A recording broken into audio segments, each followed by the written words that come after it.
Web3 is an ever-evolving space, and so with the introduction of meme coins, many creators are wondering what is the difference between releasing a token and releasing an NFT? What are the pros and cons, and what should they do based on their goals for their project? So this video is going to cover the differences as well as some insight as to which direction you should go down, depending on what your long-term vision is for your project. So just to give a brief overview, when it comes to comparing tokens to NFT, a token is going to be something that is considered fungible. So for example, this is one Mexican peso.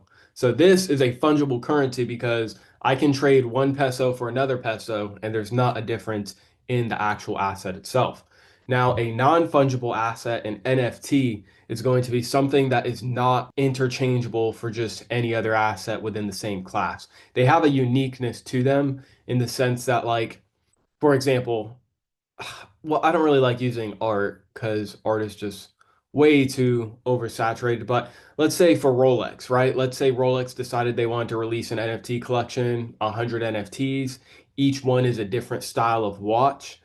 If each NFT individually is different, there's different faces, different dials, different materials, those would be considered non-fungible because you can't trade one for the other and it'd be the exact same. It would be different. So hopefully that makes sense. But now that we've gone over a brief overview of the main differences, let's dive in more specifically to the details. So when it comes to launching a token, if your goal is scale, if your goal is to have a very, very wide, broad audience, more than likely a token is going to be your best bet. Given the fact that it's non-fungible, this means that you can release a vast supply and people will be able to interchange it very rapidly on things like decentralized exchanges. So what I'm trying to say is the liquidity for the asset itself will be very high. Given if all tokens are the same, they can easily be exchanged for currency or for one for the other. Tokens are also great for decentralized governance, especially if you want to set it up in a way where your pull in a project is determined by your investment in the project. So with tokens, given they're fungible assets, if you own 10,000 tokens and somebody owns 100 tokens, it can be easily set up and integrated with utilities so that the person who owns 10,000 tokens will have more pull when it comes to voting, when it comes to various aspects that can be integrated in with the functionality of the token itself. Now, on top of this, depending on the setup, if you're working with something like an ERC20, something that has very widely used standards, you can usually be able to set it up in a way that it can interact with other decentralized applications, both on a specific chain and even off a specific chain, depending on the type of setup you're working with. So to summarize, the biggest advantage with releasing a token is if you're looking to have a very broad and wide audience, especially if you're looking to scale beyond a, specific target demographic, then a token is going to be great because the fungibility of the token is going to make it very easy to scale on top of being able to use it for decentralized utility like voting and other things that can be managed on chain. So while there's pros towards the scalability aspect of tokens, there are also cons to take into consideration. So the first is going to be tokenomics. When you release a token on chain, you're going to have to manage that supply in a way where it's not going to mess up investors. So you want to release it in a way where it's not going to have an inflationary effect.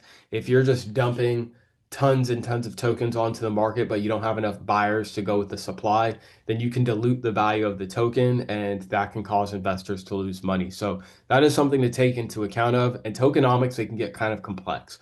I'm not going to lie, I'm not an expert in tokenomics, but I do understand depending on who owns the majority supply of the tokens, you're going to need to take into consideration the effect of increasing the supply that's available to the public. And that's going to affect things like the inflation rate, the market cap, et cetera, et cetera. So long story short, when you release a token, you have to manage the supply properly. Otherwise, your community, otherwise your investors, they're not going to be happy if they buy up 3% of the supply, but then a month later you release 30% of the supply on market. You have to be strategic.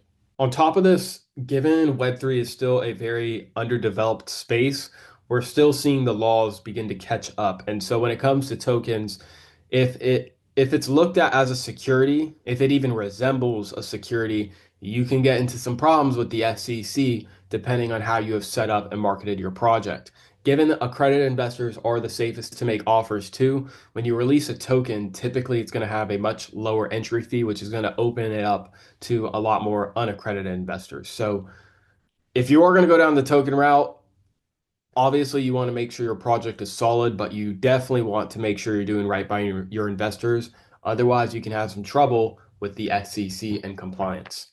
Now, lastly, when it comes to tokens, market speculation can be another huge thing. You guys are seeing that already with meme tokens. Whether a project has real utility or not, if people think that it has potential to do well, people will just throw money at it, pump the price, and it can become way overvalued compared to the actual value that the token provides. So speculation, that's more so a con on the investor side, but it is still something to take account of as a founder, given you want to make sure that the people who are involved in your projects are, again, they're protected, their money's protected, and it's put to good use. So the other problem with market speculation is if you have a bunch of people just FOMOing into a project thinking that it's going to be the next greatest thing, but they're not actually learning about what the project's about, that can distract away from the utility that is supposed to be behind the project. So there's cons to take into consideration, but there are also strong pros. You're just going to have to weigh the two. And honestly, again, if your biggest thing is going to be scalability across a wide range of different people, a token is a very good option to factor into consideration. Now let's go to NFTs. NFTs are going to offer something on chain that is going to be more scarce and unique just by nature. Given the fact that NFTs are typically things that are different on chain, even within a collection, it's better suited for smaller groups of people, especially within a specific niche. So that's why with the projects we're developing with the acquisitions fund, we're going to be building projects that are specifically tailored towards blue collar industries. And within those industries, there are roofing, there's construction, there are niches within the niche. And so with an NFT, if you're looking to have a specialized group of people, a very specific group of clients, then it is a very good option to explore. NFTs also provide a very good way to track ownership, given you can have that unique factor within the nature of the NFT itself. So, for example, if you owned a chain of restaurants, let's say you own franchises, and you've already got five that are doing really well, you want to open a sixth, you could have an NFT collection released where it represents ownership of that sixth location, not of your overall general business. So it's a way that people can raise money for specific projects, and the NFT itself will track ownership within that collaborative effort, within that project, within that asset. Access and utility is another thing to keep in mind because with an NFT, given you're working with a smaller group of people, you're able to better manage different things like a private community, live events, and interacting with other benefits that are tied to a specific project. We're doing this in the sense that people who are looking to break into a blue collar industry can come in, learn about the industry, network with other people who have years or decades of experience, and ultimately be able to have a shot at buying one of the companies from other people who are involved within the project. So, with the type of setup we're doing, we're essentially hunting people who are retiring from a certain industry and we're creating a community with people who want to learn how to get into that industry. And the people who are retiring will buy their companies, and then we will set those up with people within our community to be able to take over, run them, roll all the companies up, and sell it as one big one for a higher multiple. So, what I'm trying to say is if utility and access are very paramount to your project, a NFT is very good for that type of use case, just given you're going to have a smaller group to manage, which allows you to be more specific with different details. Now, the last cool thing is royalties. So if you're looking to have a very high-end network within your NFT community, you can have royalties integrated with smart contracts so that every time somebody is selling their membership within a certain group, the community itself is able to collect a percentage of that sale. And that can be delegated back into the community for different live events, different benefits to holders, or just for overall management and payroll for the people involved with the project. Now, when it comes to the cons of NFTs, Similar to tokens, there's going to be a volatility aspect to keep in mind, especially if it is not linked to anything of intrinsic value.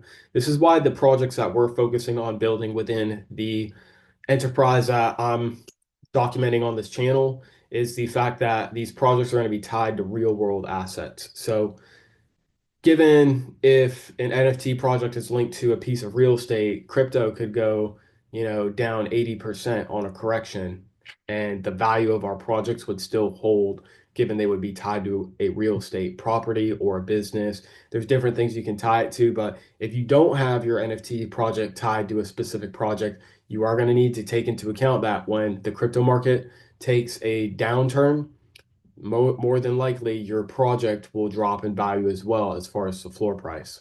On top of this, given the scarcity aspect of the NFTs, if you have individual NFTs within your project, it's a lot more difficult to scale, especially given you're going to want to make sure that the people who originally invested into the project are taken care of.